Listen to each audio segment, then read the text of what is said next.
श्रीमन्नारायण नारायण हरि हरि ओम। श्रीमन्नारायण नारायण हरि हरि ओम। श्रीमन्नारायण नारायण हरि हरि ओम। हे मेरे प्रिय उद्धव, निर्गुण ब्रह्म मैं ही हूँ।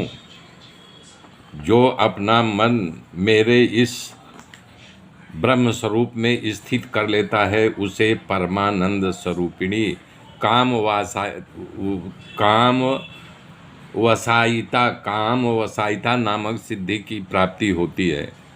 जब काम वसायिता नामक सिद्धि प्राप्त हो जाने पर सभी कामनाएं अपने आप पूर्ण होती रहती हैं। वो जो कामना किया तुरंत पूरी हो जाती है। हे मेरे प्रिय उद्धव, मेरा यह रूप जो श्वेत दीप का स्वामी है उसका शुद्ध धर्म में उसकी धारणा करता है। वह शोक, रोग, भूख, प्यास सबसे परे हो जाता है। उसको शोक मोह भी नहीं सताता है। इन 6 उर्मियों से मुक्त हो जाता है। उससे शुद्ध स्वरूप की प्राप्ति हो जाती है। कह रहे हैं, मैं ही समष्टि प्राण रूप आकाश आत्मा हूँ। जो मेरे इस स्वरूप में अपने मन को लगाता है, वो नाद का चिंतन करता है, वो दूर श्रवण करने की सिद्धि प्राप्त हो जाती है। ओम, ये लगातार इसका गुंजारों करने से यहाँ मस्तक में उसका आभास होता है, गुंजारन हो रहा है। तो वो जब सिद्ध हो जाएगा तो दूर दर्शन, मतलब आप यहाँ बैठे हो और कौन कहाँ क्या बात करता है वो सुनाई देता है। वो सिद्धि प्राप्त हो जाती है। फिर कह रहे हैं, जो आकाश में उपलब्ध होने वाली विविध प्रकार की प्राणियों की भाषा, चाहे पंछी हो, चाहे आकाशचर हो, चाहे गंधर्व हो, चाहे अप्सराएं हो, वो सब उनकी वाणी को सुन सकता है।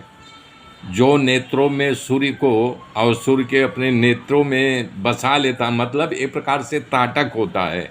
जो त्राटक सिद्ध हो जाता है, दीवार को अगर लगातार देखे दीवार तोड़ सकता है, इतनी शक्ति उसमें आ जाती है। वो कोई भी दीवार के आर पार जा सकता है और आ सकता है, उसको ये सिद्धि प्राप्त हो जाती है। कैसे? सूर्य की ओर अंधा भी हो सकता है, धीरे धीरे इसका प्रयास करना पड़ता है। पहले सूर्य उदय हो रहा है तब देखो, फिर जो है प्रकाश युग देखो, फिर प्रकाश बढ़ा देखो, फिर बढ़ाते जाओ बढ़ाते जाओ बढ़ाते जाओ। ऐसे बढ़ाते बढ़ाते तब जा कर के वो सिद्धि प्राप्त होती है, अन्यथा अंधा हो जाने की भी संभावना रहती है। तो उसकी दृष्टि सूक्ष्म हो जाती है, तो उसको बोलते हैं दूरदर्शिता दृष्टि।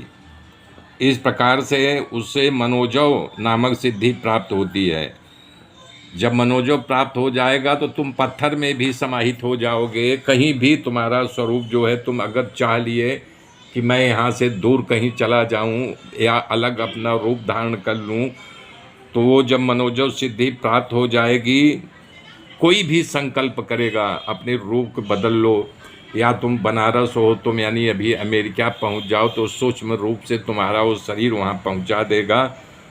तो योगी के उपादान कारण बना करके किस देवता का आदि रूप धारण करना चाहता है।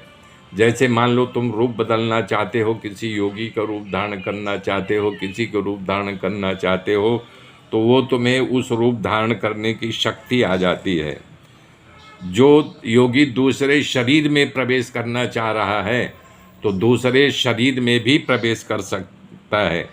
वो उसको अपने चित्त को मेरे में मिला दिया। मेरे मतलब भगवान बोल रहे हैं उद्धव को, तो सारी विद्याएं भगवान से ही निकल रही हैं ना, तो वो सिद्धि मिली हुई है, इसलिए वो पर काया में प्रवेश कर सकता है, या तुम्हारे अंदर वो जा कर के घुस के तुम्हारे मन की बात को जान सकता है। जैसे भंवरा एक फूल से दूसरे फूल में जा कर के बस सकता है, ऐसे तुम पर काया प्रवेश कर सकते हो। कोई कोई योगी जो है मौत को तो जीत चुके हैं, अगर उनको ये शरीर छोड़ना हुआ है तो एड़ियों से अपने गुदा द्वार को दबा करके और धीरे से अपने प्राण शक्ति के ऊपर उठाते हैं, हृदयाकाश मिलाते हैं, फिर गले मिलाते हैं, फिर यानी कि ऊपर रंध्र में ला करके शरीर को छोड़ देते हैं, बाहर निकल जाते हैं। मेरे मित्रों मेरे साथ बने रहिए, फिर आगे की गाथा कल जोड़ूंगा, तब तक के लिए जय।